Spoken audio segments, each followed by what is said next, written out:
बिस्मिल्लाहिर्रहमानिर्रहीम। अस्सलाम वालेकुम नाज़रीन, मैं हूं अहमद फवाद और आप देखते हैं मुझे मेरे यूट्यूब चैनल और फेसबुक पेज पर। नाज़रीन, आज के इस व्लॉग में 3 इंतहाई अहम मामलात हैं जिनकी जो तफसीलात हैं और एक्सक्लूसिव तफसीलात हैं जो मैं आपके सामने रखने जा रहा हूं। सबसे पहला तो ये कि इमरान खान साहब के साथ जो बैकडोर राब्ते किए जा रहे थे,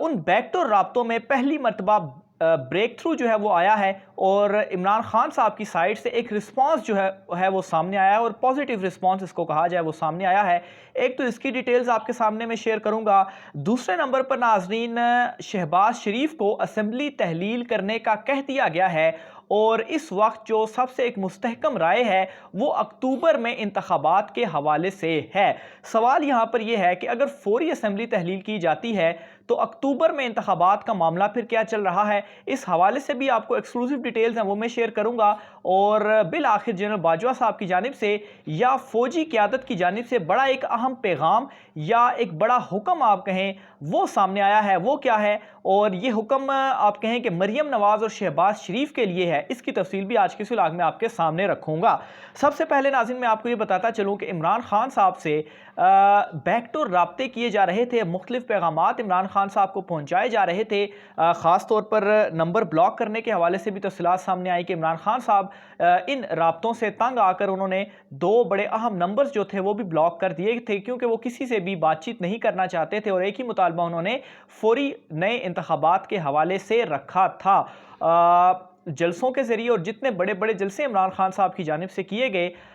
उसके बाद इतना ज़्यादा प्रेशर बिल्डअप हुआ कि बिल आखिर ये जो राब्ते हैं इनको तेज़ भी किया गया और इसमें अब ब्रेक थ्रू ये आया है कि 2 अहम लीडर्स पाकिस्तान तहरीक इंसाफ के, जिनमें शाह महमूद कुरैशी और परवेज़ खटक साहब जो हैं, इनको मुकर्रर किया गया है। और इनको मुकर्रर इसलिए किया गया है कि अगर कोई इस तरह का राब्ता जो कि हो रहे हैं, मज़ीद सामने राब्ते जो है वो किए जाते हैं, तो इसमें क्या होगा कि ये 2 लोग वो होंगे जो कि इन राब्तों का रिस्पांस करेंगे या इस हवाले से कोई आगे जो पेशकदमी है या बातचीत जो है वो की जाएगी। और अगर कोई राब्ता किया जाता है तो यही 2 लोग सामने होंगे। इमरान खान साहब फिर भी कोई बात जो है वो नहीं करेंगे और इन दोनों को भी ये पैगाम पहुंचाया गया है कि नए फौरी इंतखाबात के अलावा और कोई मुतालबा नहीं है। फौरी असम्बलियों को तहलील किया जाए और नए इंतखाबात का ऐलान जो है वो जल्द अज जल्द कर दिया जाए।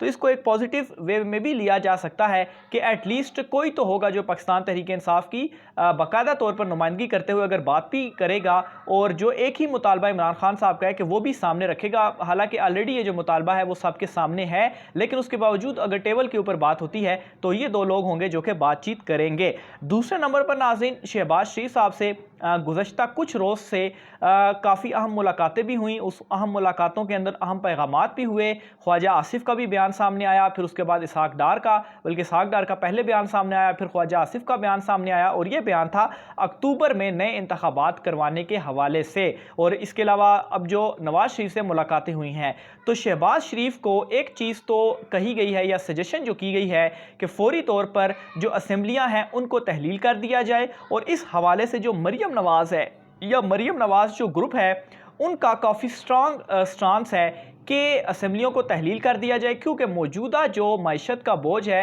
वो सारा मुस्लिम लीग नून के ऊपर डाल रहा है और मुस्लिम लीग नून इसको नहीं उठा सकती। और इस हवाले से जब ये चीज़ सामने आई तो आसिफ जरदारी की जानिब से भी एक रेशन सामने आया कि फौरी इंतखाबात ना करवाए जाएं। बहरहाल असेंबलियाँ तहलील करने के हवाले से कहा गया है और यहाँ पर एक सवाल ये भी पूछा गया है कि अगर फौरी तौर पर असेंबलियाँ तहलील कर दी जाती हैं और इंटरम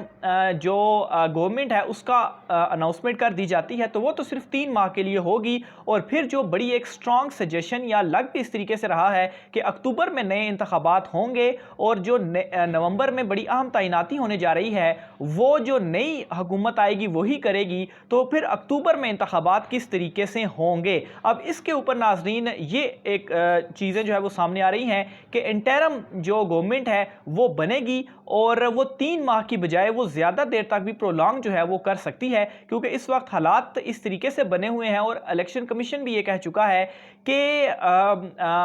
जो इंतखाबात हैं वो अक्टूबर से पहले नहीं करवा सकते। تو اس کو شاید پرولانگ جو ہے وہ کیا جا سکتا ہے، لیکن چونکہ اس وقت عمران خان صاحب کا دباؤ اس قدر ہے اور اندر سے بھی آوازیں اٹھ رہی ہیں اور یہ بوجھ بھی مسلم لیگ نون نہیں اٹھا سکتی، تو اس لیے بجائے اس کے کہ 2-3 ماہ کے بعد الیکشن میں جایا جائے، ابھی سے نئے انتخابات کی تاریخ کا جو اعلان ہے وہ اسمبلیاں جو ہے وہ تحلیل کر دی جائیں اور نئے انتخابات اکتوبر میں کروائے جائیں۔ تو یہ اس وقت جو ڈسکشن ہے وہ زیر بحث ہے اور اہم لوگوں کے درمیان جو ڈسکشن ہے وہ اس وقت کی جا رہی ہے۔ آخر میں ناظرین، جنرل قمر جاوید باجوہ کے حوالے سے بڑی ایک اہم تفصیلات ہیں جو کہ میں آپ کے سامنے رکھنے جا رہا ہوں۔ جنرل فیض حمید صاحب کے حوالے سے بہت زیادہ جو سیاسی بیانات تھے، خاص طور پر مسلم لیگ نون کی جانب سے ماضی میں بھی دیے گئے اور اب بھی مریم نواز ان کے حوالے سے بیانات دے رہی ہیں۔ خاص طور پر وہ جو ایک جلسے میں انہوں نے جنرل فیض حمید صاحب کے حوالے سے بیان دیا انڈائریکٹلی، اس کے اوپر اس وقت تو فوج کی جانب سے کوئی ریئیکشن نہیں سامنے آیا، جس کے اوپر کافی تنقید بھی کی گئی کہ آخر جنرل باجوہ صاحب کو جنرل فیض حمید صاحب کے حوالے سے کوئی رسپانس کیوں نہیں آیا۔ تو اس کے اوپر آج ترجمان پاک فوج کی جانب سے بڑا واضح اور دو ٹوک جو پیغام ہے وہ دیا گیا، اور اس پیغام کے مطابق یہ کہا گیا ہے کہ کور کمانڈر پشاور سے متعلق سینئر سیاستدانوں کے حالیہ بیانات نامناسب ہیں۔ واضح اس لیے ہے کہ دو ٹوک انداز میں کور کمانڈر پشاور یعنی کہ جنرل فیض حمید کو کا نام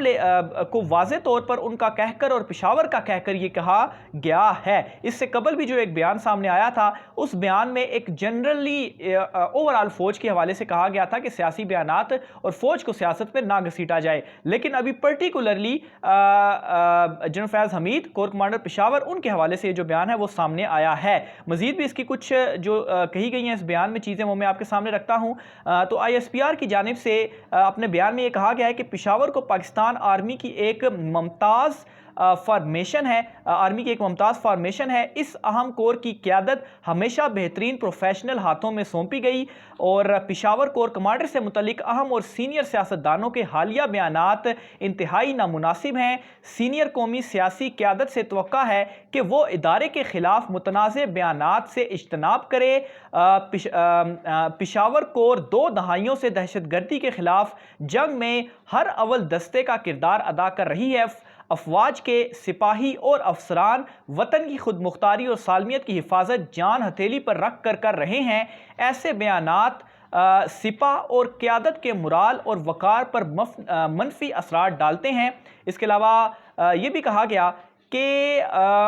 ابھی ہم نے تفصیلی بیان جاری کیا ہے، کافی عرصے سے کہہ رہے ہیں کہ فوج کا سیاست سے کوئی لینا دینا نہیں، کچھ روز سے سیاسی لیڈرشپ کے بیانات انتہائی نامناسب ہیں، اور یقیناً تفصیل اور واضح اس طرح سے کہ واقعی کچھ دن قبل بھی جو ایک بیان سامنے آیا اور وہ جنرلی فوج کے حوالے سے کہا گیا کہ سیاست میں نہ گھسیٹا جائے، اور اب دو ٹوک انداز میں جنرل فیض حمید صاحب کے حوالے سے یہ کہا گیا، یعنی کہ یہ پیغام تھا مریم نواز کو کیونکہ انہوں نے ہی نام لیا، اور شہباز شریف کو کیونکہ وہ اس وقت موجودہ حکومت میں موجود ہیں۔ آخر میں ایک اور خبر جو ہے وہ میں آپ کو بتاتا چلوں کہ اس وقت ناظرین جو ایف آئی اے ہے اس کی جانب سے شہباز اور حمزہ ان کے خلاف جو ایک کیس تھا اس سے وہ پیچھے ہٹ چکے ہیں، لیکن اس میں ایک اہم اطلاع یہ بھی ہے کہ یہ واپس پیچھے ہٹنے کے باوجود عدالت کی جانب سے یہ کہا گیا کہ وہ اس کیس کو جاری رکھیں گے، لیکن ایف آئی اے اس کی پیروی نہیں کرے گا، یعنی کہ ایک قسم کی کلین چٹ آپ کہہ سکتے ہیں وہ ان کو مل چکی ہے۔ دوسری طرف ناظرین جو اسلام آباد ہائی کورٹ میں ایون فیلڈ ریفرنس اور دیگر ریفرنسز کے حوالے سے بھی جو کہ اسلام آباد ہائی کورٹ میں بھی چل رہے ہیں، اس میں بھی ایک اہم اپڈیٹ یہ ہے کہ مریم نواز کی جانب سے اس مرتبہ ان کے جو وکیل ہیں ان کی جانب سے یہ کہا گیا ہے کہ یہ جو کیس ہے اس کیس کا جلدی سے فیصلہ کیا جائے۔ حالانکہ پچھلے سال میں خود بھی موجود تھا، یہ کیس سارا کور کرتا رہا ہوں نیب میں بھی اور اسلام آباد ہائی کورٹ میں بھی۔ پچھلے سال نیب یہ کہتی رہی کہ اس کیس کے اوپر جلدی سے جو فیصلہ ہے یا اس اپیل کے اوپر جلدی سے جو فیصلہ ہے وہ کیا جائے، لیکن مریم نواز جو تھیں وہ التوا پر التوا لیتی رہی، لیکن اب ناظرین اپنی حکومت آتے ہی وہ یہ کہتی ہیں کہ جلدی سے یہ جو کیس ہے اس کا فیصلہ کیا جائے، اور بہت سارے اس حوالے سے جو رپورٹ یا کہیں کہ تجزیہ بھی جو دیا جا رہا ہے کہ یہ جو مقدمات ہیں ان کے اوپر بھی جلد فیصلہ متوقع ہے۔ مزید تفصیلات جو بھی ہوں گی آپ ناظرین سے شیئر کرتے رہیں گے، اپنی رائے کا اظہار کمنٹ باکس میں کیجیے گا۔ مجھے اجازت دیجیے، اللہ حافظ۔